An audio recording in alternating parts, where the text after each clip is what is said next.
الحمد لله حمدا كثيرا أولا وآخرا، والصلاة والسلام على حبيبه دائما وسرمدا. أما بعد، فأعوذ بالله من الشيطان الرجيم. بسم الله الرحمن الرحيم. ولا تنكحوا ما نكح آباؤكم من النساء إلا ما قد سلف إنه كان فاحشة ومقتا وساء سبيلا. حرمت عليكم أمهاتكم وبناتكم وأخواتكم وعماتكم وخالاتكم وبنات الأخ وبنات الأخت وأمهاتكم اللاتي أرضعنكم وأخواتكم من الرضاعة. صدق الله العظيم. اللهم صل على محمد النبي الأمي وعلى آله وأصحابه وبارك وسلم. رب زدني علما، رب اشرح لي صدري ويسر لي أمري واحلل عقدة من لساني يفقهوا قولي. رب زدنی علما. یہ ارشد بھائی اس کے بعد والا جو رکوع ہے وہاں سے انشاءاللہ شروع کریں گے، رکوع نمبر 4، آیت کریمہ نمبر 22 سے. بس ٹھیک ہے. وَلَا تَنْكِحُوا مَا نَكَحَ آبَاؤُكُم مِّنَ النِّسَاءِ إِلَّا مَا قَدْ سَلَفَ، اور جن عورتوں سے تمہارے باپ دادا کسی وقت نکاح کر چکے ہوں تم انہیں نکاح میں نہ لاؤ. الا ما قد سلف، البتہ پہلے جو کچھ ہو چکا وہ ہو چکا. انہ کان فاحشۃ ومقتا، یہ بڑی بے حیائی ہے، ومقتا اور گھناؤنا عمل ہے، وساء سبیلا اور بے راہ روی کی بات ہے. سب سے پہلے تو ہم ربط کی طرف آتے ہیں. ما قبل کے ساتھ اس کا ربط یہ ہے کہ، اور بالکل واضح بھی ہے کہ اس سے پہلی والی آیات کے اندر ہم نے عورتوں پر مردوں کے جو حقوق تھے اس کے حوالے سے پڑھا تھا، اور پھر اسی کے اندر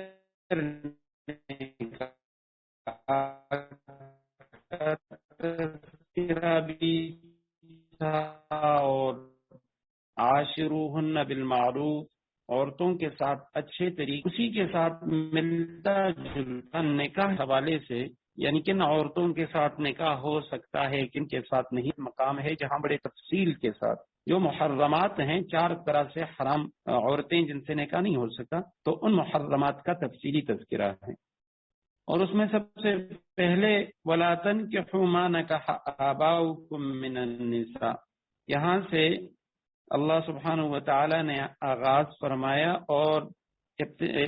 قبل از اسلام عربوں کے اندر جو خرابی موجود تھی کہ وہ میراث کے اندر اپنی جو سوتیلی والدہ ہے اس کو بھی اسی طرح تقسیم کرتے جس طرح باقی میراث، جس طرح وہ باپ کے بعد اس کی میراث وہ بیٹوں کو ملتی، تو اسی طرح جو سوتیلی ماں تھی اس کے ساتھ بھی جو سب سے بڑا بیٹا تھا وہ نکاح کر لیتا. تو اللہ سبحانہ وتعالی نے فرمایا وَلَا تَنْكِحُوا، تم نکاح نہ کرو. اور یہاں ہی نکاح کے بارے میں پہلے بھی ہم پڑھ چکے ہیں، لیکن مختصراً میں عرض کرتا ہوں کہ یہ جو لفظ نکاح ہے یہ قرآن کریم میں 23 بار آ چکا ہے. اور نکاح کا لفظ قرآن کریم میں 2 معانی کے لیے آتا ہے. اس کا ایک معنی ہے عقد نکاح، جو نکاح کیا جاتا ہے، آپس میں جو ایگریمنٹ کیا جاتا ہے اس کو بھی نکاح بولتے ہیں.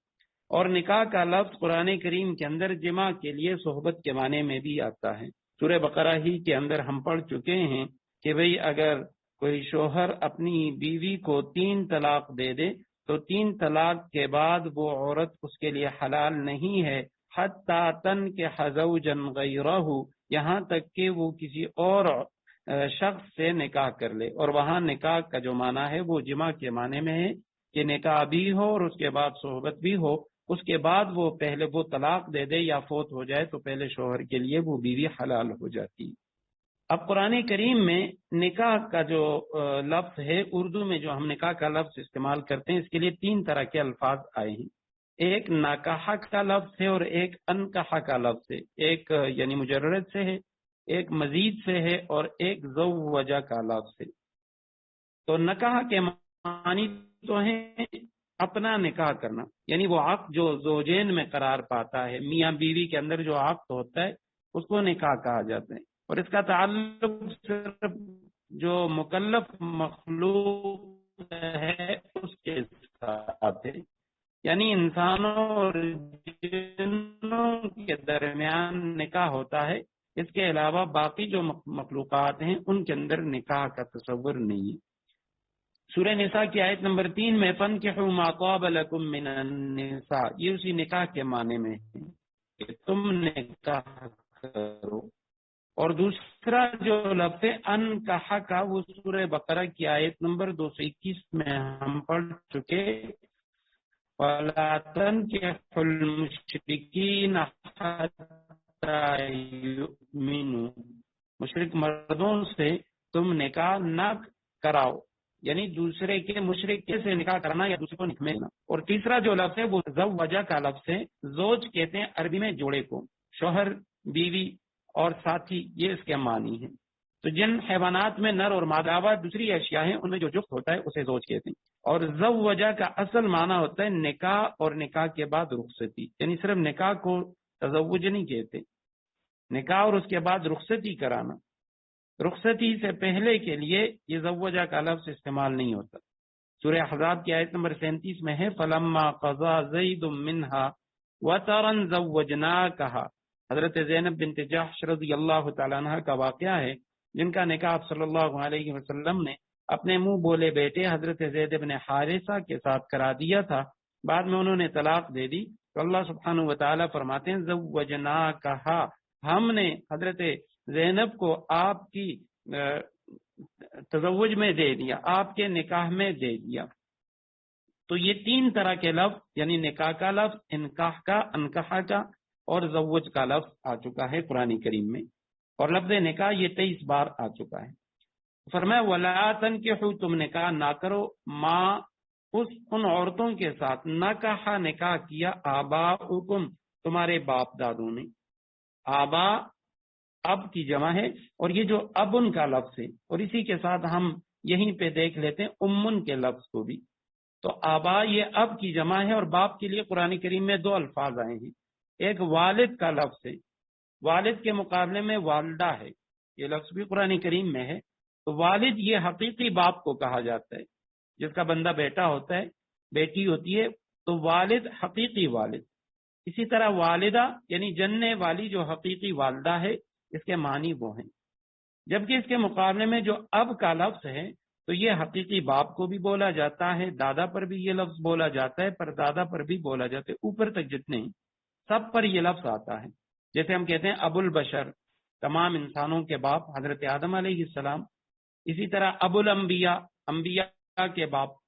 تو یہ جو اب کا لفظ ہے تو یہ باپ، دادا، پردادا سب پر بولا جاتا ہے۔ قرآن کریم میں 117 بار یہ مادہ آ چکا ہے اب کا۔ اسی طرح ماں کے لیے 2 الفاظ اور والدہ، تو والدہ صرف حقیقی ماں، اور کا لفظ یہ ماں، دادی، پردادی اور اسی طرح نانی، اوپر تک سب کے لیے یہ لفظ آتا ہے۔ 37 بار قرآن کریم کے اندر لفظ آ چکا ہے۔ فرمائے تم نکاح نہ کرو، ماں نکاح آباؤکم، ان عورتوں کے ساتھ جن کے ساتھ نکاح کیا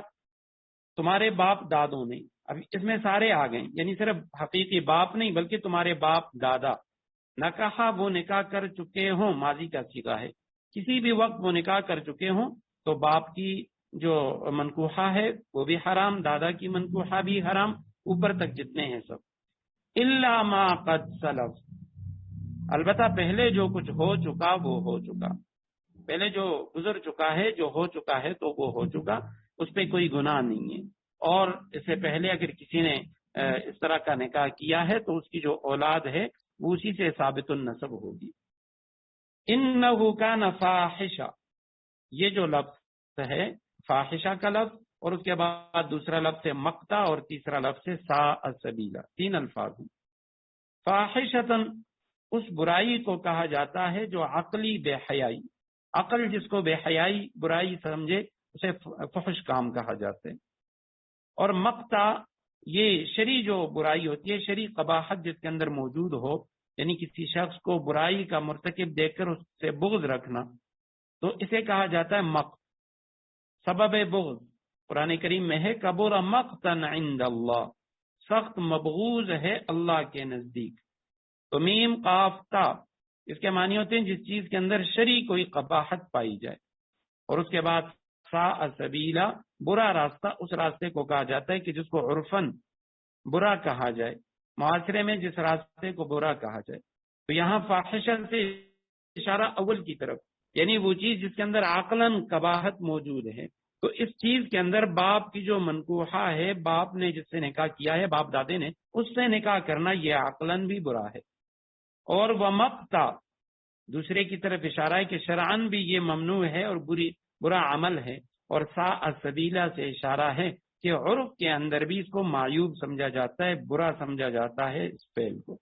تو لہٰذا اس ایک فعل کے اندر 3 طرح کی برائیاں وہ موجود ہیں۔ اور یہ جو نکاح ہوتا تھا باپ کی منکوحہ کے ساتھ، سوتیلی ماں کے ساتھ نکاح، اس کو عرب نکاح مقت کہا کرتے تھے۔ اور اس سے مقت کے معنی یعنی بہت گھناؤنا عمل، بری شے، اور اس نکاح سے پیدا ہونے والی جو اولاد ہوتی اس اولاد کو مقیت کہا جاتا تھا۔ نبی علیہ السلام کے دشمنوں میں سے آپ صلی اللہ علیہ وسلم کو جن کفار نے بہت زیادہ تکالیف پہنچائی، ان میں سے ایک عقبہ بن ابی معیط تھا۔ آپ صلی اللہ علیہ وسلم کا پڑوسی تھا، اور آپ صلی اللہ علیہ وسلم فرمایا کرتے تھے مجھے سب سے زیادہ میرے ان 2 پڑوسیوں نے تکالیف پہنچائی۔ تو عقبہ کا جو والد تھا معیط، اس کے بارے میں آتا ہے کہ وہ مقیت تھا، یعنی اس کا جو باپ تھا، تو اس نے اپنے باپ، ان کی جو دادی تھی سوتیلی دادی، اس کے ساتھ اس نے نکاح کیا تھا۔ اور اسی طرح ایک اور کافر نبی علیہ السلام کا دشمن اشعث ابن قیس، اس کو بھی مقیت کہا جاتا تھا کیونکہ اس کا جو باپ تھا اس نے بھی اسی طرح نکاح کیا تھا۔ فرمایا لا تنکحوا ما نکح آباؤکم من النساء، ان عورتوں سے نکاح نہ کرو جن سے تمہارے باپ دادا کبھی نکاح کر چکے ہوں، پہلے کیے ہیں یا جب بھی انہوں نے نکاح کیا ہے، الا ما قد سلف، سوائے اس کے کہ جو گزر چکا، اس سے پہلے جو کچھ ہو چکا ہے تو اس میں یعنی تم پر کوئی گناہ نہیں ہے۔ انہ کان فاحشۃ ومقتا وساء سبیلا، اس کے اندر عقلاً بھی برائی ہے اور شرعاً بھی برائی ہے اور عرفاً بھی اس کے اندر برائی موجود ہے۔ تو یہ بہت برا فعل ہے، انہ کان فاحشہ بڑی بے حیائی ہے، ومقتا گھناؤنا عمل ہے، وساء سبیلا اور بے راہ روی کی بات ہے۔ آیت کریمہ کا نزول اس وقت ہوا کہ جب ایک صحابی نے جب باپ کا انتقال ہوا تو اپنی والدہ کو اپنے نکاح میں لینا چاہا، تو ان کی جو سوتیلی والدہ تھی اس نے کہا کہ میں نبی علیہ السلام سے اس حوالے سے پوچھوں گی کیونکہ میں نے تمہاری پرورش کی، تمہیں پالا پوسا بڑا کیا، تو میرے بیٹے کی طرح ہو۔ تو جب آپ صلی اللہ علیہ وسلم کے پاس وہ عورت آئی، اس موقع پر قرآن کریم کی یہ آیت کریمہ نازل ہوئی، حرمت علیکم امہاتکم وبناتکم واخواتکم وعماتکم۔ اس آیت کریمہ کے اندر ان تمام محرمات کی تفصیل ہے، تقریباً 15 خواتین کہ جن کے ساتھ نکاح حرام ہے۔ اب اس میں سب سے پہلے فرمایا کہ حرمت علیکم، تم پر حرام کر دی گئی ہے، مجہول کا صیغہ ہے۔ امہاتکم، تمہاری مائیں، کی جمع امہات، وبناتکم، اور تمہاری بیٹیاں، بنت کی جمع بنات، واخواتکم، اور تمہاری بہنیں، وعماتکم، اور تمہاری پھوپھیاں، وخالاتکم، اور تمہاری خالائیں، وبنات الاخ، اور تمہاری بھتیجیاں، بنات بیٹیاں، اخ بھائی کو کہا جاتا ہے، بھائی کی بیٹیاں یعنی بھتیجیاں، وبنات الاخ، اور بہن کی بیٹی یعنی بھانجیاں، وامہاتکم، اور تمہاری وہ مائیں، اللاتی، وہ جو ارضعنکم، جنہوں نے تمہیں دودھ پلایا ہے، واخواتکم، اور تمہاری وہ بہنیں، من الرضاعہ، جو دودھ شریک بہنیں ہیں، وامہات نسائکم، اور تمہاری بیویوں کی مائیں یعنی تمہاری ساس، وربائبکم اللاتی، اور تمہارے زیر پرورش وہ لڑکیاں اللاتی فی حجورکم یعنی تمہاری سوتیلی بیٹیاں من نسائکم تمہاری عورتوں میں سے، تمہاری عورتوں کی، تمہاری بیویوں کی وہ بیٹیاں جو تمہاری زیر پرورش ہیں، ربائب ربیبہ کی جمع، اللاتی دخلتم بہن جو یعنی تمہاری ان بیویوں کے پیٹ سے ہوں جن کے ساتھ تم نے خلوت کی ہو، فَإِن لَمْ تَكُونُوا دَخَلْتُمْ بِهِنَّ ہاں اگر تم نے ان عورتوں کے ساتھ جن کے ساتھ تم نے نکاح کیا، ان کے ساتھ کوئی ربیبہ لڑکی بھی آئی، ان کے ساتھ تم نے خلوت نہ کی ہو اور انہیں طلاق دے دی ہو یا ان کا انتقال ہو گیا ہو خلوت سے پہلے، فلا جناح علیکم تو تم پر ان کی لڑکیوں سے نکاح کرنے میں کوئی گناہ نہیں، پھر ان کی جو ربیبہ ہے اس کے ساتھ آئی ہوئی جو لڑکی اس کے ساتھ تم نکاح کر سکتے ہو۔ وحلائل ابنائکم الذین من اصلابکم نیز تمہارے صلبی بیٹوں کی جو بیویاں ہیں وہ بھی تم پر حرام ہیں، وان تجمعوا بین الاختین اور یہ بات بھی حرام ہے کہ تم دو بہنوں کو ایک ساتھ نکاح میں جمع کرو، الا ما قد سلف البتہ جو کچھ پہلے ہو چکا، ان اللہ کان غفورا رحیما بے شک اللہ بہت معاف کرنے والا بڑا مہربان ہے۔ آیت کریمہ کے جو مفردات ہیں، حرمت علیکم حرام کر دی گئی تم پر، امہات امن کی جمع تمہاری مائیں، اور اس کے بعد دوسرا لفظ بناتکم بنت کی جمع تمہاری بیٹیاں، اخوات اختن کی جمع تمہاری بہنیں، اور عمات عمتن کی جمع ہے پھپھی کو کہا جاتا ہے تمہاری پھپھیاں، خالاتکم خالہ کی جمع تمہاری خالائیں، وبنات الاخ بنات بنت کی جمع بیٹیاں، اخ بھائی کی بیٹیاں یعنی بھتیجیاں، وبنات الاخت اور بہن کی بیٹیاں بھانجیاں، وامہاتکم اور تمہاری وہ مائیں، اللاتی وہ جو اس میں موصول ہے، ارضعنکم جنہوں نے تمہیں دودھ پلایا، رضاعت کے معنی یعنی دودھ والی مائیں جنہوں نے تمہیں دودھ پلایا، واخواتکم اور تمہاری بہنیں من الرضاعت دودھ شریک بہنیں، امہات نسائکم اور تمہاری عورتوں کی مائیں، امہات نساء یعنی تمہاری بیویوں کی مائیں تمہاری ساسیں، وربائبکم ربائب ربیبہ کی جمع زیر پرورش لڑکیاں بیوی کے ساتھ آئی ہوئی بچی، اللاتی وہ لڑکیاں وہ زیر پرورش لڑکیاں فی حجورکم جو تمہارے زیر پرورش ہوں، من نسائکم اللاتی ان عورتوں میں سے دخلتم بہنہ جن کے ساتھ تم نے خلوت کر لی، فَإِن لَمْ تَكُونُوا پس اگر تم نے ابھی تک لم تکونوا دخلتم بہنہ ان کے ساتھ تم نے خلوت اختیار نہیں کی، خلوت صحیحہ نہیں ہوئی، جماع نہیں کیا، فلا جناح علیکم تو کوئی گناہ نہیں تم پر کہ تم یعنی اس عورت کو یا تم نے طلاق دے دی نکاح کے فوراً بعد یا اس کا انتقال ہو گیا رخصتی سے پہلے، فلا جناح علیکم تو تم پر کوئی گناہ نہیں کہ تم اس کی بیٹی سے نکاح کر لو۔ وحلائل حلائل یہ حلیلتن کی جمع ہے، حلیلہ بیوی کو کہا جاتا ہے، زوجہ کو کہا جاتا ہے، بعض حضرات کہتے ہیں یہ حلائل حلن سے ہے، حل کہتے ہیں گرہ کھولنے کو،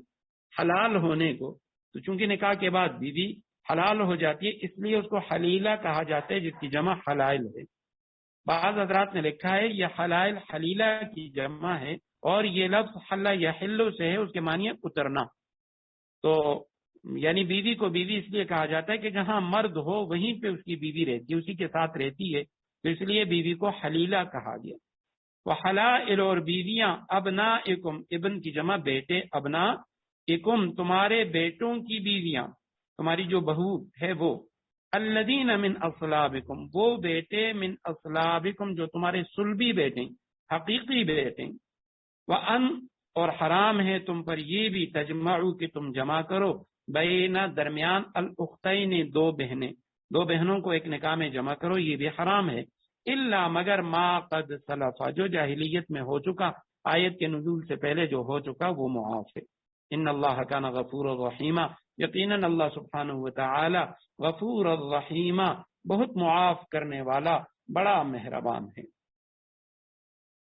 تو اب یہاں پہ آیت کریمہ کے اندر محرمات کا ذکر ہے، 4 طرح کی عورتیں ہیں کہ جو حرام ہیں، ان میں سے کچھ تو وہ ہیں جو نسب کی وجہ سے حرام ہیں، ان کو محرمات نسبیہ کہا جاتا ہے، رشتے کی وجہ سے، ماں باپ بیٹے بیٹی ان رشتوں کی وجہ سے۔ دوسری قسم وہ ہے کہ جن کو محرمات رضاعیہ کہتے ہیں، دودھ کی وجہ سے دودھ پلانے والی عورت یا دودھ شریک بہنیں، بھائی اور اسی طرح خالائیں اور پھپھیاں، یہ لوگ۔ تیسری جو قسم ہے ان کو محرمات بالمصاہرہ کہا جاتا ہے، حرمت مصاہرہ، یعنی بیوی کی ماں اور اسی طرح اس کی بیٹیاں وغیرہ، تو ان کو حرمت مصاہرت کہتے ہیں۔ اور چوتھی جو قسم ہے وہ عورتیں جو شوہر والیاں ہیں، ان کا ذکر اس کے بعد والی جو آیت ہے اس آیت کریمہ کے اندر آئے گا۔ تو یہاں سب سے پہلے ان عورتوں کا ذکر جن سے نکاح حرام ہے۔ تو تین قسمیں اس آیت کریمہ میں ہے۔ نسب کی وجہ سے جو عورتیں حرام ہوتی ہیں ان میں سب سے پہلے ہے ماں، حرمت علیکم امہاتکم، تمہاری ماں جو ہے وہ تم پر حرام ہے۔ اور فقہاء کرام انہوں نے لکھا ہے، یہ قاعدہ ہے، اصل ہے کہ باپ اور بیٹے کے صرف نکاح کرنے سے باپ کی جو منکوحہ ہے وہ بیٹے کے لیے اور بیٹے کی جو منکوحہ ہے وہ باپ کے لیے حرام ہو جاتی ہے۔ یعنی باپ نے صرف نکاح کر لیا کسی عورت کے ساتھ، اب اس کے بیٹوں کے لیے اس عورت سے نکاح حرام ہے، چاہے رخصتی ہوئی ہے یا نہیں ہوئی، ہر حال میں وہ نکاح کے ساتھ ہی وہ عورت جو ہے وہ ان کی ماں بن گئی، اس کے ساتھ نکاح حرام۔ اسی طرح بیٹے نے کسی لڑکی کے ساتھ نکاح کیا تو نکاح کے ساتھ ہی رخصتی سے پہلے ہی باپ کے لیے اگر وہ جو لڑکا ہے وہ طلاق دے دے یا بیٹے کا انتقال ہو جائے، رخصتی ابھی نہیں ہوئی، تو اس لڑکی کے ساتھ اس کے باپ کا نکاح یہ حرام ہے۔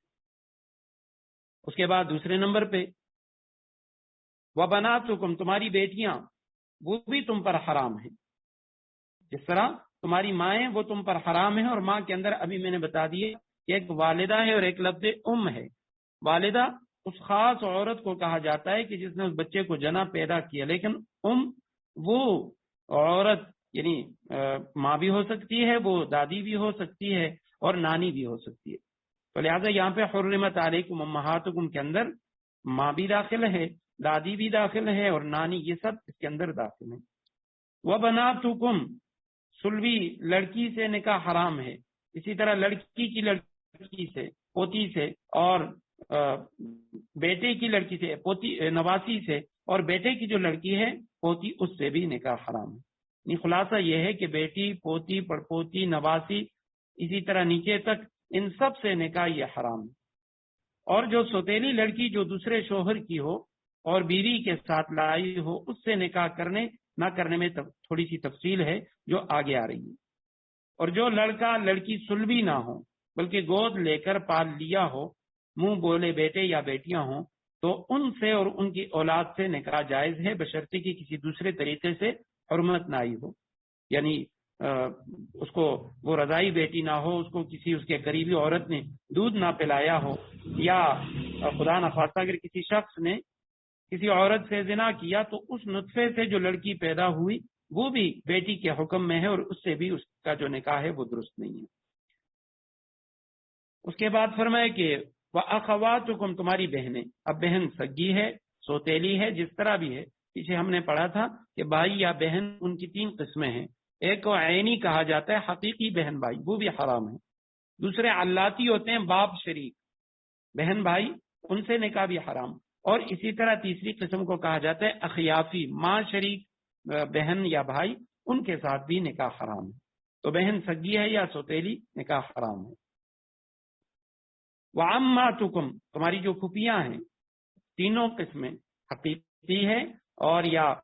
یعنی باپ شریک، باپ کی بہن، یا جو ہے باپ کی ماں شریک بہن ہے، علاتی ہے، اخیافی ہے، حرام۔ اسی طرح خالہ، تینوں قسمیں، عینی ہے، علاتی ہے یا اخیافی ہے، حرام ہے۔ بتیجی ہے، بھائی اس کے ساتھ رشتہ حقیقی بھائی کا ہے، علاتی یا اخیافی کا ہے، بتیجی کے ساتھ بھی نکاح حرام۔ اور اسی طرح ساتویں نمبر پہ بھانجی کا ذکر کیا، وہ بنات الاخت، بھانجی کے ساتھ بھی نکاح حرام۔ اس کے بعد فرمایا وَأُمَّهَاتُكُمُ اللَّاتِي أَرْضَعْنَكُمْ، اور تمہاری وہ مائیں جنہوں نے تمہیں دودھ پلایا ہے، جن عورتوں کا دودھ تم نے پیا ہے، وہ بھی حقیقی مائیں اگرچہ نہیں ہیں لیکن حرمت میں انہی کی طرح ہے، حقیقی والدہ کی طرح ہے۔ تو حرمت رضاعت کا ذکر ہے کہ جن عورتوں کا تم نے دودھ پیا ہے وہ عورتیں بھی تم پر حرام ہیں، ان سے نکاح بھی حرام ہے۔ تو رضاعت کی جو حرمت، رضاعت کہتے ہیں دودھ پلانے کو، تو یہ جو رضاعت کی حرمت ہے اس سے متعلق دو چار مختصراً باتیں میں عرض کر سکتا ہوں۔ سب سے پہلی بات تو یہ ہے کہ حرمت رضاعت کب ثابت ہوتی ہے۔ اگر کسی بچے نے کسی عورت کا دودھ پیا ہے تو اس کے لیے عمر کی کیا میعاد مقرر ہے، کس عمر کے اندر اس نے دودھ پیا ہے۔ امام اعظم ابو حنیفہ بعض حضرات وہ تو فرماتے ہیں کہ اس کے لیے کوئی عمر مقرر نہیں ہے، اور یہ ایک شاذ قول ہے، یعنی عمر کے جس حصے میں بھی کسی مرد نے کسی عورت کا دودھ پی لیا تو وہ اس کی ماں بن جاتی ہے، یہ شاذ قول ہے۔ ایک صحابی کا اس طرح کا واقعہ آتا ہے، لیکن علماء نے لکھا ہے اور اس پر اجماع ہے اکثریت علماء فقہا کا کہ وہ نبی علیہ السلام کے ساتھ خاص تھا، نبی علیہ السلام کی خصوصیت تھی اس صحابی کے لیے، آپ صلی اللہ علیہ وسلم نے اس کو یہ رعایت دی تھی کہ ایک صحابیہ نے اس کو پالا پوسا بڑا کیا۔ باقی امام اعظم ابو حنیفہ رحمہ اللہ وہ فرماتے ہیں کہ 2.5 سال یہ رضاعت کی مدت ہے، بچے کو دودھ پلانے کی مدت، اس کے اندر کوئی بچہ کسی عورت کا دودھ پیے گا تو وہ اس کا رضاعی بیٹا بن جائے گا۔ اور باقی جو ائمہ ثلاثہ ہیں تینوں، امام مالک رحمہ اللہ، امام شافعی، امام احمد ابن حنبل اور امام محمد رحمہ اللہ اور امام ابو یوسف جو صاحب ہیں، وہ کہتے ہیں کہ 2 سال یہ رضاعت کی مدت ہے۔ اگر 2 سال کے اندر کوئی بچہ کسی عورت کا دودھ پی لے گا تو وہ عورت اس کی ماں بن جائے گی اور یہ بچہ اس کا رضاعی بیٹا بن جائے گا۔ تو یہ تو رضاعت کی مدت۔ اس کے علاوہ اگر کوئی شخص یعنی پی لے گا، اس کے بعد کوئی بچہ اگر اس نے کسی عورت کا دودھ پی لیا تو اس سے رضاعت ثابت نہیں ہوگی۔ اور دوسری بات یہ ہے کہ رضاعت کی مقدار کتنی ہو، یعنی اس نے کتنا دودھ پیا ہے۔ تو امام احمد رحمہ اللہ وہ فرماتے ہیں کہ اگر کسی بچے نے 3 گھونٹ 3 چسکیاں دودھ پی لیا تو اب یہ جو بچہ ہے اس کی رضاعت ثابت ہو جائے گی۔ امام شافعی رحمہ اللہ اس کے اندر وہ فرماتے ہیں کہ 5 رضاعت ہیں، اور امام مالک اور ابو حنیفہ رحمہ اللہ وہ فرماتے ہیں کہ دودھ کی وہ مقدار جس سے روزہ ٹوٹ جاتا ہے۔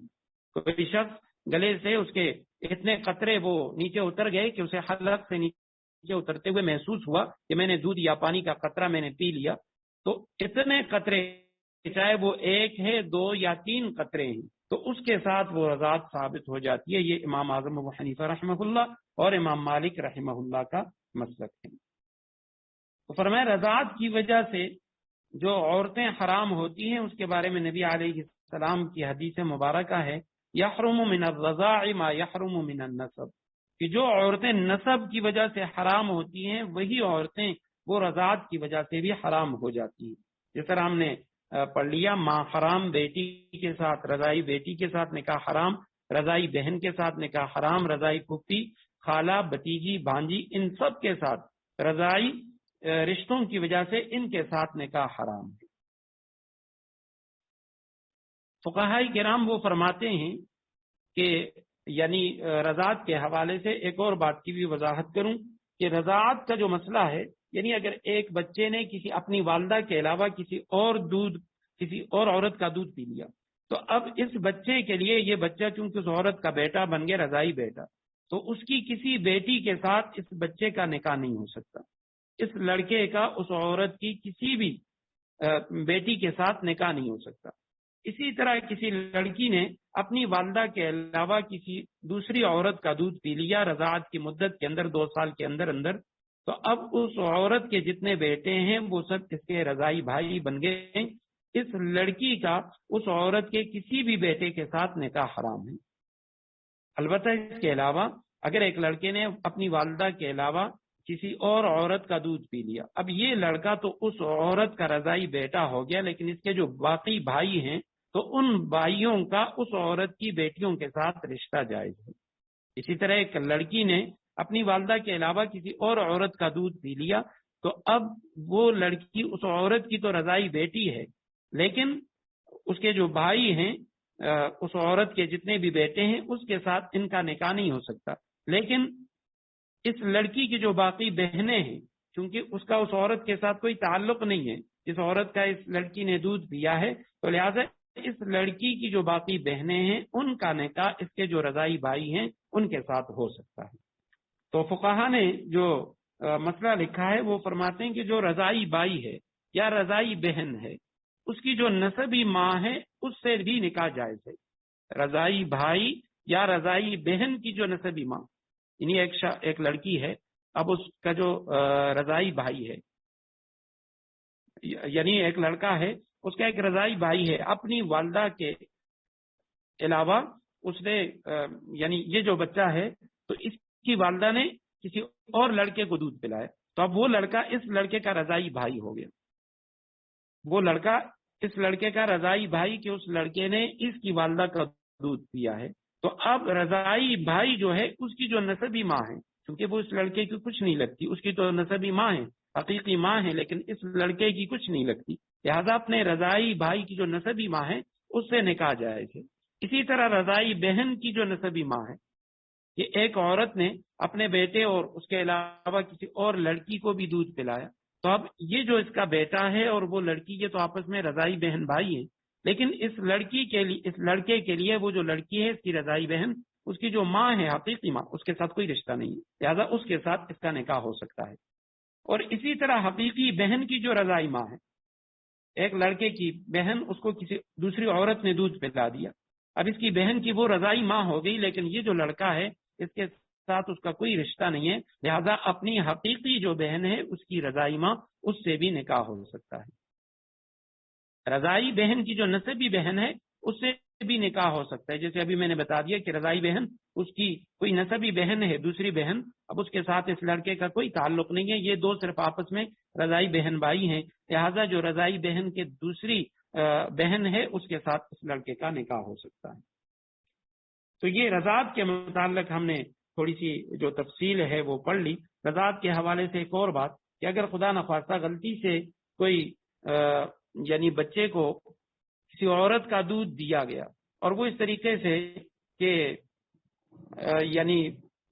انجیکشن کے ذریعے یا منہ اور ناک کے علاوہ کسی اور ذریعے سے وہ دودھ اس کے پیٹ میں پہنچا تو اس سے حرمت رضاعت ثابت نہ ہوگی۔ اسی طرح اگر کسی عورت اور کسی اس کے علاوہ جانور کا وہ دودھ آپس میں مکس تھا اور عورت کا جو دودھ ہے وہ کم ہو اور اس چوپائے کا جو دودھ ہے وہ زیادہ ہے تو اس سے بھی رضاعت ثابت نہیں ہوگی، بکری گائے وغیرہ کا جو دودھ ہے۔ اور حرمت رضاعت کے لیے یہ بھی ضروری ہے کہ دو دیندار مرد وہ گواہی دیں گے کہ فلاں عورت نے فلاں بچے کو دودھ پلایا ہے، دو مردوں کی گواہی اس کا اعتبار ہوگا۔ ایک مرد یا ایک عورت اگر گواہی دیں تو اس سے رضاعت ثابت نہ ہوگی، لیکن چونکہ یہ حرام اور حلال کا معاملہ ہے تو اس لیے علماء نے لکھا ہے احتیاط افضل ہے۔ یہاں تک کہ بعض فقہاء نے لکھا اگر کسی عورت سے نکاح کرنا ہو اور ایک دیندار مرد گواہی دے یہ دونوں رضائی بہن بھائی ہیں تو نکاح کرنا جائز نہیں ہے۔ اور اسی طرح اگر صرف ایک عورت کہہ دے کہ میں نے فلاں بچے کو دودھ پلایا ہے اور یہ جس لڑکی کے ساتھ نکاح کر رہا ہے تو اس کے ساتھ اس کا نکاح نہیں ہو سکتا، یہ رضائی بہن بھائی ہیں، تو اس میں بھی علماء لکھتے ہیں کہ احتیاط لازمی ہے اور احتیاط کریں۔ تو فرمایا وہ امہاتکم اللاتی ارضعنکم، اور تمہاری وہ مائیں جنہوں نے تمہیں دودھ پلایا، واخواتکم من الرضاع، اور تمہاری رضائی جو بہنیں ہیں وہ بھی تم پر حرام ہیں۔ وامہات نسائکم، یہاں سے تیسری قسم آ گئی جس کو حرمت مصاہرت کہا جاتا ہے،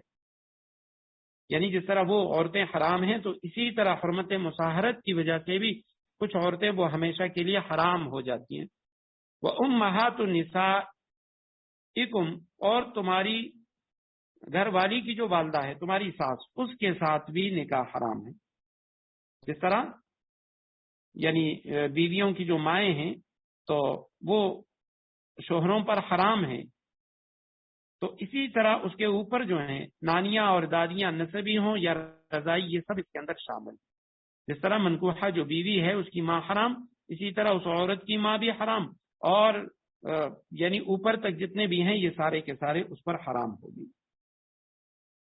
اور اس کے ساتھ ساتھ وہ عورتیں بھی حرمت مصاہرت کی وجہ سے حرام ہو جاتی ہیں، یعنی بیوی کی بہن جب تک وہ عورت اس کے نکاح میں ہے تو اس کی بہن کے ساتھ اس کا نکاح نہیں ہو سکتا، یا طلاق اور عدت گزرنے کے بعد یا خدا نخواستہ اس کا انتقال ہو جائے تو انتقال کے بعد وہ اس کی دوسری بہن سے نکاح کر سکتا ہے۔ اور اسی طرح آپ صلی اللہ علیہ وسلم نے فرمایا کہ عورت کے ساتھ اس کی یعنی جو قریبی رشتہ دار ہے، ایک قاعدہ لکھا گیا ہے، قاعدہ یہ ہے کہ ہر وہ دو عورتیں ان کو ایک نکاح میں جمع کرنا حرام ہے کہ ان دونوں میں سے اگر ایک کو مرد فرض کیا جائے اور ان دونوں کا آپس میں نکاح نہ ہو سکتا ہو تو وہ دو عورتیں کسی ایک مرد کے نکاح میں جمع نہیں ہو سکتی. یعنی دو لڑکیاں ہیں، اب ان دونوں میں سے اگر ایک کو ہم مرد فرض کر لیں تو ان دونوں کا آپس میں نکاح نہ ہو سکتا ہو. جس طرح اب دو بہنیں ہیں، اگر ان میں سے ایک مرد ہو تو بھائی اور بہن نکاح نہیں ہو سکتا. اسی طرح بھتیجی ہے اور پھپھی ہے، تو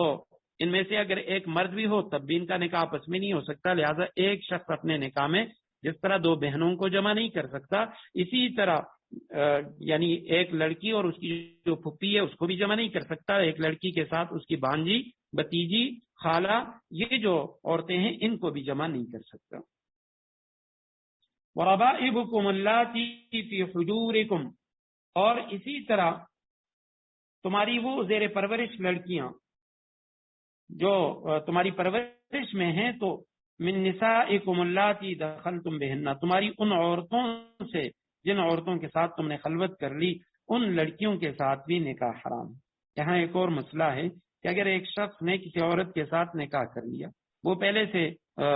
یعنی طلاق یافتہ تھی یا بیوہ تھی، اس کی بچیاں تھیں، تو اس کے ساتھ اس کی بچیاں بھی آ گئیں. اب اس نے نکاح کر لیا اور نکاح کے بعد ابھی تک اس نے اس عورت کے ساتھ رخصتی نہیں ہوئی، خلوت نہیں ہوئی، تو اگر اس نے طلاق دے دیا، اس عورت کا انتقال ہو گیا، تو اس کی کوئی بیٹی ہے، اس کے ساتھ اس کا نکاح جائز ہے. اگر خلوت ہو گئی اس کے بعد اب نکاح نہیں ہو سکتا، لیکن جب تک خلوت نہیں ہوئی تو تب تک یہ اس کی بیٹی کے ساتھ نکاح کر سکتا ہے. تو اس لیے فرمایا وَرَبَائِبُكُمُ اللَّاتِي فِي حُجُورِكُمْ، اور تمہاری زیر پرورش، حجور حجر کی جمع گود کو کہا جاتا ہے، ربائب ربیبہ کی جمع. تمہاری زیر پرورش وہ لڑکیاں جو تمہاری وہ ربیبہ بیوی کی بیٹی جو تمہاری زیر پرورش ہے، ان عورتوں سے اللاتی دخلتم بہن، جن عورتوں کے ساتھ تم نے خلوت کر لی، نکاح کے بعد ہم بستری بھی کی، تو اب اس عورت کی جو لڑکی ہے جو دوسرے شوہر سے ہے تو اس کے ساتھ نکاح حرام ہے. اور اسی طرح جس عورت کے ساتھ نکاح کیا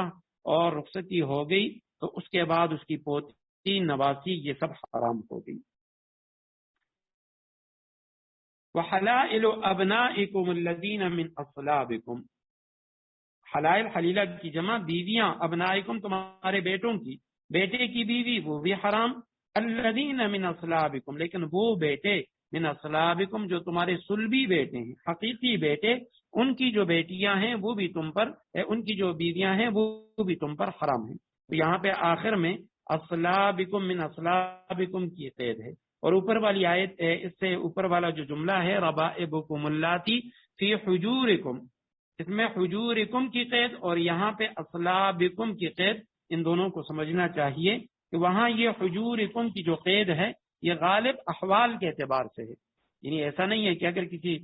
شخص نے کسی عورت کے ساتھ نکاح کیا اور اس کی بیٹی ہے وہ کہیں اور رہ رہی ہے تو اس کے ساتھ اس کا نکاح جائز ہے، کیونکہ یہاں تو یہ فرمایا گیا کہ تمہاری زیر پرورش لڑکیاں. تو علماء لکھتے ہیں یہ حجورکم کی قید یہ غالب احوال کے اعتبار سے ہے کہ عام طور پر جب کوئی عورت، اس کی بچیاں ہوں اور وہ کسی شخص سے نکاح کریں تو اپنی بچیوں کو وہ ساتھ لے آتی ہے، اور وہ بچیاں اس کے جو دوسرا شوہر ہے اس کے زیر پرورش ہوتی ہیں. تو وہ لڑکی چاہے ماں کے پاس ہے یا ماں سے الگ ہے، لیکن جیسے ہی اس نے اس کی ماں سے نکاح کیا اور اس کے بعد رخصتی ہو گئی، خلوت ہو گئی، تو اب اس لڑکی کے ساتھ نکاح حرام. لیکن آیت کریمہ کے اس ٹکڑے میں حلائل ابنائکم الذین من اصلابکم، یہاں پہ یہ جو اصلابکم کی قید ہے تو یہاں سے متبنہ لپالک جو ہے اس کو نکالنا مقصود ہے، کیونکہ عرب کے اندر اب بہت ساری خرابیاں کہ سوتیلی ماں کے ساتھ نکاح ان کا رواج ہے، اس کے ساتھ نکاح کرنے، لیکن دوسری طرف جو متبنہ ہوتا، منہ بولا بیٹا، تو اس کی بیوی جو ہے اس کے ساتھ وہ نکاح کو حرام سمجھا کرتے تھے. اور یہی وجہ ہے کہ ازواج مطہرات میں سے حضرت زینب بنت جحش رضی اللہ تعالی عنہا وہ فرمایا کرتی تھیں کہ اللہ سبحانہ و تعالی نے مجھے یہ مقام عطا کیا، یہ شان عطا فرمائیے کہ آپ صلی اللہ علیہ وسلم کی تمام ازواج کے جو نکاح ہیں وہ زمین پہ ہوئے، لیکن میرا نکاح آسمانوں پر ہوا ہے. اللہ سبحانہ و تعالی نے آپ صلی اللہ علیہ وسلم سے میرا نکاح آسمانوں پہ کروایا. تو آپ صلی اللہ علیہ وسلم نے حضرت زینب کا جو پہلا نکاح وہ حضرت زید بن حارثہ سے کروایا تھا. آپ صلی اللہ علیہ وسلم کے آزاد کردہ غلام منہ بولے بیٹے تھے، انہوں نے طلاق دے دی. تو اس کے بعد آپ صلی اللہ علیہ وسلم کا ان سے نکاح ہوا، اور یہ نکاح اس طرح ہوا کہ نہ تو آپ صلی اللہ علیہ وسلم نے نکاح کا پیغام بھیجا بلکہ حضرت زینب رضی اللہ تعالیٰ عنہ روایت کرتی ہیں کہ ایک دن میں اپنے گھر میں بیٹھی ہوئی تھی اور یعنی مکمل پردے میں بھی نہیں تھی کہ میں نے دیکھا اچانک آپ صلی اللہ علیہ وسلم ہمارے گھر میں تشریف لے آئے، تو مجھے حیرت ہوئی کہ آپ صلی اللہ علیہ وسلم نے تو کبھی ایسا نہیں کیا۔ تو فرمایا بعد میں مجھے پتا چلا کہ اس سے پہلے قرآن کریم کی یہ آیات کریمہ نازل ہو چکی تھیں، فلما قضا زید منہا وطرا زوجناکہا، کہ جب حضرت زید نے حضرت زینب بنت جحش کو طلاق دے دی تو اللہ سبحانہ وتعالیٰ نے فرمایا زوجناکہا، سورہ احزاب کی آیت نمبر 37 ہے کہ ہم نے زینب کے ساتھ تمہاری شادی کرا دی ہے۔ فرمایا میرا نکاح اللہ سبحانہ وتعالیٰ نے آسمانوں پہ کرا دیا۔ تو فرمایا بیٹے وہ جو تمہارے صلبی بیٹے ہوں اور منہ بولے بیٹے جو ہے ان کی بیوی سے نکاح کرنا وہ جائز ہے، اور آپ صلی اللہ علیہ وسلم کا یہ نکاح اللہ سبحانہ وتعالیٰ نے جاہلیت کے اندر ان کا جو یہ رواج تھا، یہ جو رسم تھا، تو اسے ختم کرنے کے لیے اللہ سبحانہ وتعالیٰ نے یہ کیا۔ وحلائل ابنائکم الذین من اصلابکم وان تجمعوا بین الاختین الا ما قد سلف، یہ بھی حرام ہے کہ دو بہنوں کو نکاح میں جمع کرو۔ اور اس بارے میں ہم نے پڑھ لیا کہ حقیقی بہنیں ہوں، اللاتی بہنیں ہوں، اخیافی بہنیں ہوں یا رضائی بہنیں ہوں، جس طرح کی بھی بہنیں ہوں یہ سب اس کے اندر شامل ہوں۔ البتہ طلاق ہو جانے کے بعد دوسری بہن سے نکاح جائز ہے، لیکن یہ جواز یہ عدت گزرنے کے بعد ہے، عدت کے دوران نکاح جو ہے وہ بھی جائز نہیں ہے۔ اور اسی طرح ہم نے پڑھ لیا کہ ہر وہ دو عورتیں جن میں سے کسی ایک کو ہم مرد فرض کر لیں اور دوسرے کو عورت، ان کا آپس میں نکاح نہ ہو سکتا ہو تو ان دونوں کو ایک نکاح کے اندر جمع کرنا درست نہیں ہے۔ الا ما قد سلف، سوائے اس کے کہ جو ہو چکا۔ اس سے پہلے جن لوگوں نے اس طرح کے نکاح کیے، دو بہنوں کو ایک نکاح میں رکھا، تو جو کچھ پہلے ہو چکا وہ ہو چکا، اللہ سبحانہ وتعالیٰ نے وہ معاف فرما دیا۔ ضحاک ابن فیروز دیلمی رضی اللہ تعالیٰ عنہ کے بارے میں آتا ہے کہ جب انہوں نے اسلام قبول کیا تو ان کے نکاح میں دو بہنیں تھیں۔ آپ صلی اللہ علیہ وسلم کے پاس آئے، آپ صلی اللہ علیہ وسلم نے فرمایا کہ ایک کو طلاق دے دو اور چھوڑ دو۔ غیلان ابن سلمہ ثقفی رضی اللہ تعالیٰ عنہ، ان کے نکاح میں 10 عورتیں تھیں، تو آپ صلی اللہ علیہ وسلم نے فرمایا جو ان سی 4 رکھنا چاہتے ہو رکھ لو اور باقیوں کو طلاق دے دو۔ ان اللہ کان غفورا رحیما، یقیناً بے شک اللہ بہت معاف کرنے والا بڑا مہربان ہے۔ والمحصنات من النساء الا ما ملكت ايمانكم كتاب الله عليكم واحل لكم ما وراء ذلكم، اسی کے ساتھ ہے آیت کریمہ کا تعلق، نیز وہ عورتیں تم پر حرام ہیں، محصنات من النساء جو دوسرے شوہروں کے نکاح میں ہوں، الا مگر ما ملکت ایمانکم جو کنیزیں تمہاری ملکیت میں آ جائیں وہ مستثنا ہیں۔ کتاب اللہ علیکم، اللہ نے یہ احکام تم پر فرض کر دیے ہیں۔ وَأُحِلَّ لَكُمْ مَا وَرَاءَ ذَلِكُمْ، ان عورتوں کو چھوڑ کر تمام عورتوں کے بارے میں یہ حلال کر دیا گیا ہے۔ ان تبتغوا بِأَمْوَالِكُمْ، کہ تم اپنا مال بطور مہر خرچ کر کے انہیں اپنے نکاح میں لانا چاہو، محسنین غیر مصافحین، بشرطے کہ تم ان سے باقاعدہ نکاح کا رشتہ قائم کر کے عفت حاصل کرو، غیر مصافحین، صرف شہوت نکالنا مقصود نہ ہو۔ فمستمتعتم به منہن، چنانچہ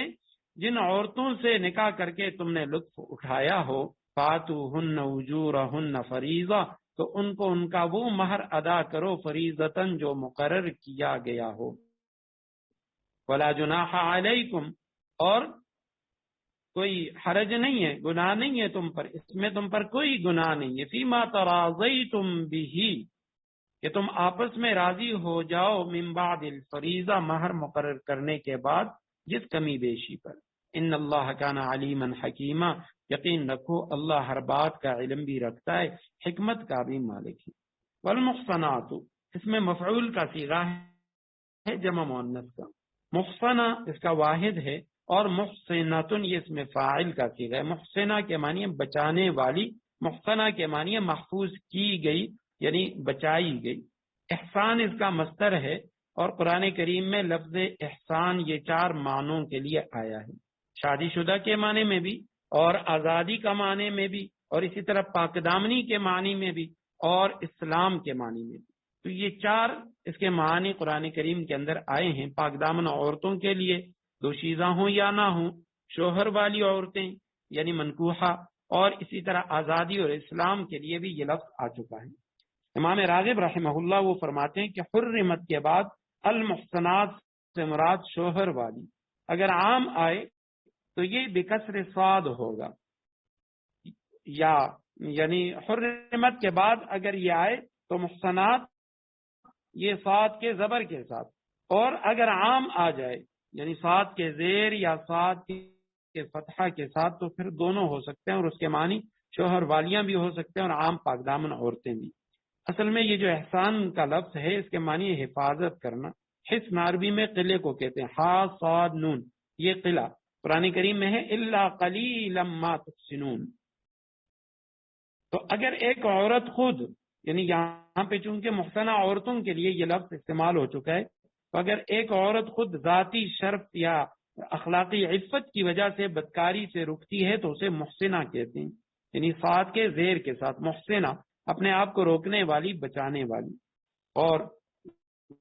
یہی یعنی غیر شادی شدہ ہے۔ اور اگر شوہر اس کی حفاظت کرتا ہے، یعنی شادی ہو جاتی ہے، شادی کے بعد شوہر کی وجہ سے اس کی عفت اور وہ محفوظ ہے، عصمت محفوظ ہے، تو اس کے لیے پھر لفظ آتا ہے محصنہ، اس میں مفعول یعنی شادی والی عورت۔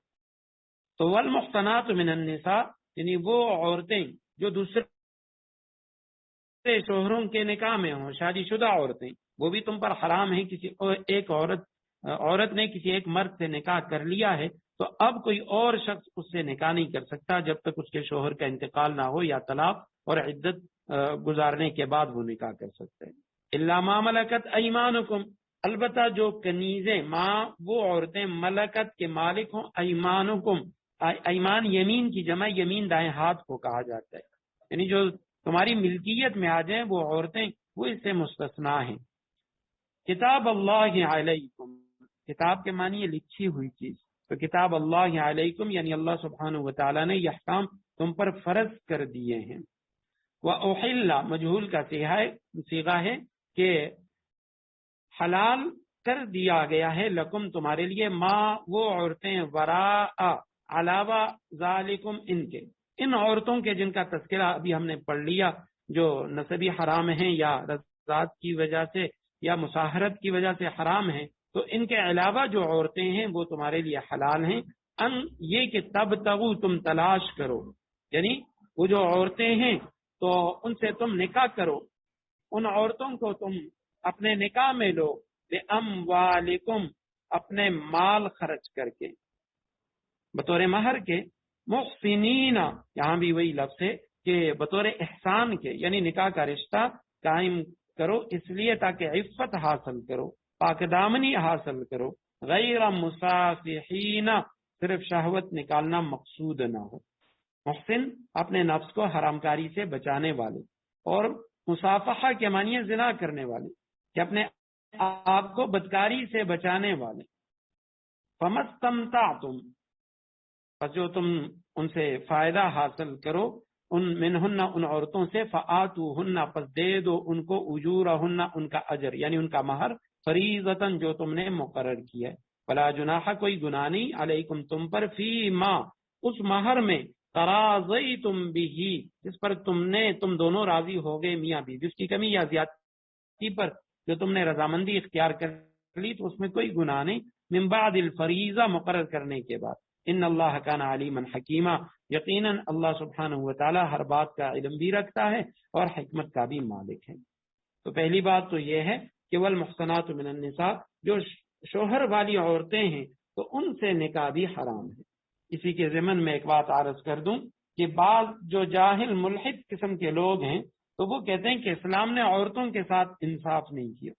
اور وجہ یہ بتاتے ہیں کہ جی جس طرح مرد کو 4 شادیوں کی اجازت ہے تو اسی طرح عورت کو بھی 4 شادیوں کی اجازت ہونی چاہیے، حالانکہ یعنی انتہائی جہالت کی بات ہے، اور اللہ سبحانہ و تعالیٰ کا حکم، صریح حکم قرآن کریم کے اندر موجود ہے، اور نہ اس سے پہلے کبھی اس طرح ہوا، یعنی نہ الہامی مذاہب کے اندر نہ غیر الہامی مذاہب کے اندر،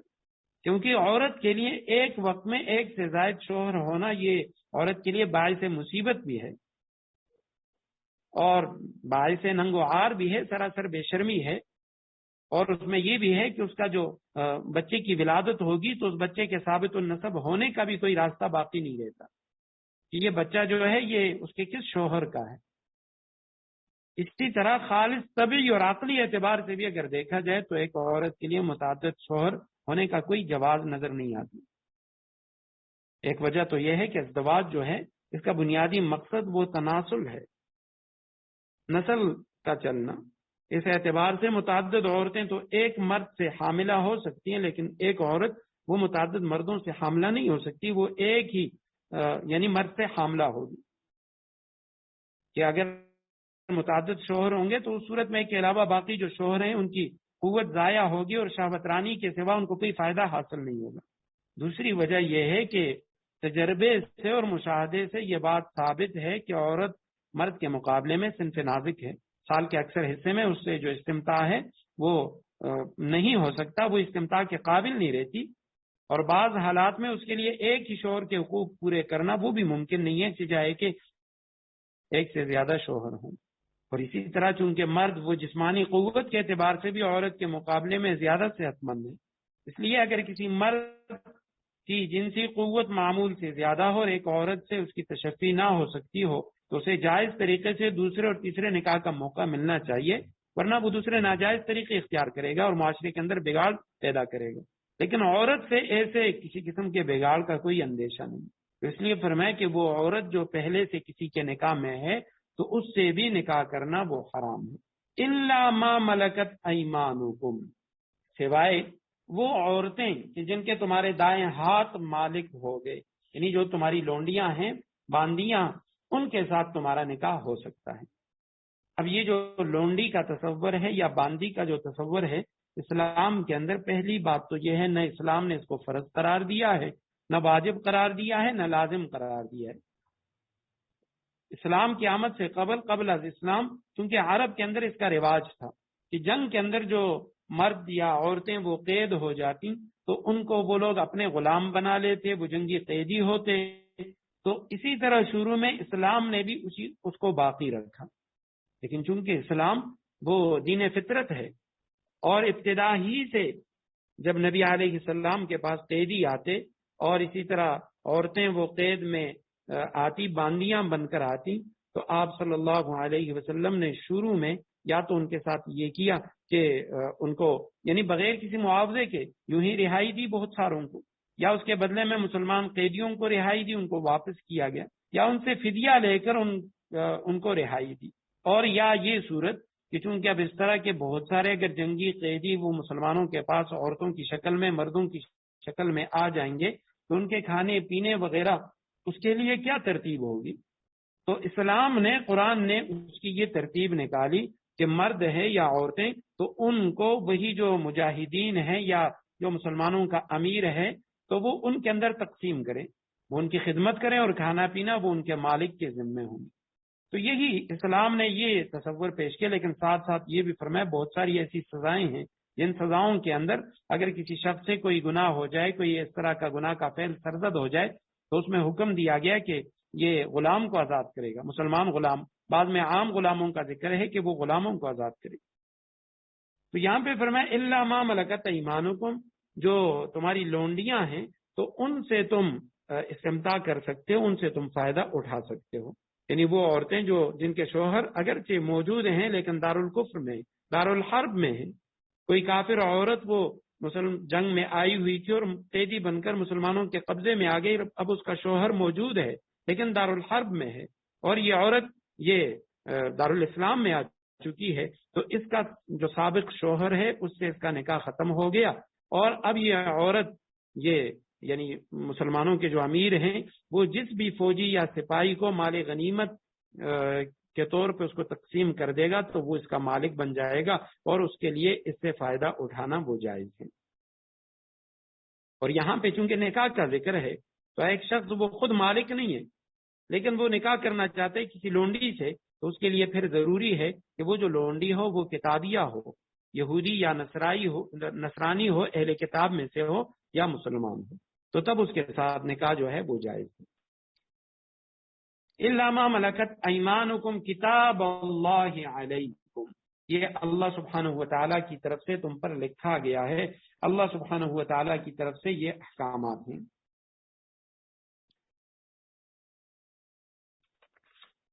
کتاب اللہ علیکم وحل لکم ما وراء ذالکم، ان عورتوں کو چھوڑ کر تمام عورتوں کے بارے میں یہ حلال کر دیا گیا ہے، ان تبتغوا باموالکم، کہ تم ان کو اپنے نکاح میں لو، باموالکم، مال کے بدلے، یعنی مال بطور مہر کے ادا کرو۔ یہاں سے امام اعظم ابو حنیفہ رحمہ اللہ وہ دلیل لیتے ہیں اس آیت کو کہ بھئی نکاح کے اندر مہر جو ہے اس کے لیے مال کا ہونا ضروری ہے۔ پیچھے ہم پڑھ چکے ہیں، امام شافعی رحمہ اللہ وہ فرماتے ہیں کہ ضروری نہیں ہے نکاح میں مہر کے بدلے میں مال،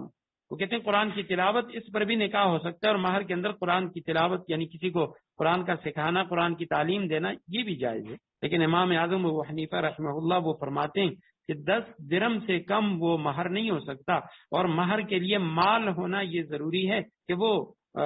یعنی مال ہوگا، اور دلیل یہ ہے کہ ان تبتغوا باموالکم، کہ تم اپنے مال بطور مہر خرچ کر کے انہیں اپنے نکاح میں لانا چاہو، محسنین غیر مصافحین، اور یہ نکاح بھی تم اس شرط پہ ان سے باقاعدہ نکاح کا رشتہ قائم کرو کہ تم عفت حاصل کرو، تمہاری نیت وہ عفت حاصل کرنے کی ہو،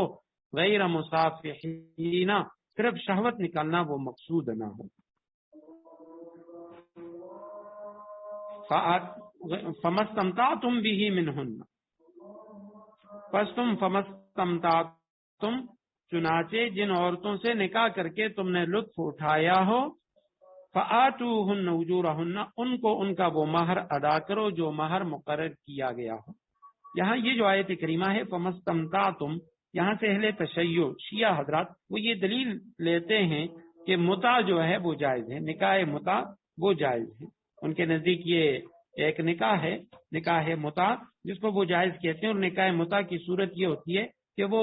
یعنی صرف عورت سے چند دنوں کے لیے فائدہ حاصل کرنے کے لیے تھوڑے سے مال پہ نکاح کر لیتی، اور یہ ایک عجیب قسم کا نکاح ہے۔ ان کی جو حدیث کی کتابیں ہیں، ان کے ہاں جو معتبر کتابیں اصول کافی ہے، من لا يحضرہ الفقیہ ہے، اور اسی طرح الاستبصار، تو اس میں متع کے حوالے سے عجیب و غریب باتیں لکھی ہیں۔ پہلی بات تو یہ ہے کہ جو اصول کافی ہے اس کے اندر لکھا ہوا ہے کہ اگر کوئی شخص کسی عورت کے ساتھ متع کرے گا چند دنوں کے لیے، تو جیسے ہی وہ دن ختم ہو جائیں گے وہ نکاح بھی ختم ہو جائے گا، اور اس عورت کے لیے عدت کی ضرورت بھی نہیں ہے۔ اب اس متع کے نتیجے میں جو اولاد پیدا ہوگی تو اس کا نسب کس سے ثابت ہوگا، کیونکہ وہ تو کہتے ہیں کہ اس پر عدت بھی لازم نہیں۔ دوسری بات یہ ہے، وہ کہتے ہیں کہ یہ جو متع ہے یہ صرف مسلمان نہیں بلکہ مجوسی تک ہر کافر عورت کے ساتھ جائز ہے۔ تیسری بات انہی کتابوں میں یہ بھی لکھا ہے کہ نکاح تو صرف 4 عورتوں سے جائز ہے، لیکن متع ہزاروں عورتوں سے کر سکتے ہیں۔ تو یہ جو متع کا جواز ان کے ہاں موجود ہے، اس آیت سے وہ دلیل پکڑتے ہیں، تو انشاءاللہ اس آیت کریمہ سے ان کی یہ جو دلیل ہے، اور حرمت متع کے حوالے سے نبی علیہ السلام کی جو احادیث ہیں، تو انشاءاللہ آئندہ کا جو درس ہوگا یہیں سے اس کا آغاز کریں گے۔ اللہ سبحانہ و تعالی ہمیں قرآن کریم کا فہم نصیب فرمائے، قرآن کریم کی تلاوت اور قرآن کریم پر عمل کرنے کی توفیق نصیب فرمائے۔ وآخر دعوانا ان الحمد للہ رب العالمین۔